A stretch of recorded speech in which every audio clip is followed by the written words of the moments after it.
आज एक छोटीशी गोष्ट सांगणार आहे.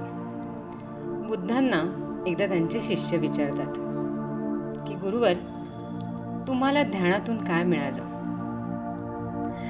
बुद्ध म्हणतात, मी क्रोध गमावला, उदासी गमावली, चिंताही हरवली, असुरक्षिततेची भावनाही गमावली, वृद्धत्वाची भीती गमावली आणि मृत्यूच्या भीतीवर मी विजय मिळवला. मी चांगल्या आचरणालाच सर्वश्रेष्ठ मानतो. जर जंगलाला आग लागली तर ती वाढवण्यासाठी मार्गातील सर्व झाडे आणि वनस्पती जाळते.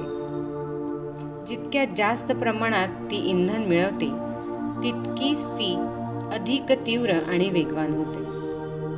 तसेच क्रोध, चिंता, लोभ आणि भीती यासारख्या वाईट प्रवृत्तीही तोपर्यंतच शक्तिशाली राहतात जोपर्यंत आपण त्यांना वाईट सवयी आणि नकारात्मक विचारांचं इंधन पुरवतो. म्हणूनच चांगल्या विचारांसाठी आणि आनंदी जीवनासाठी ध्यान करा. ध्यान जीवन बदलू शकतं.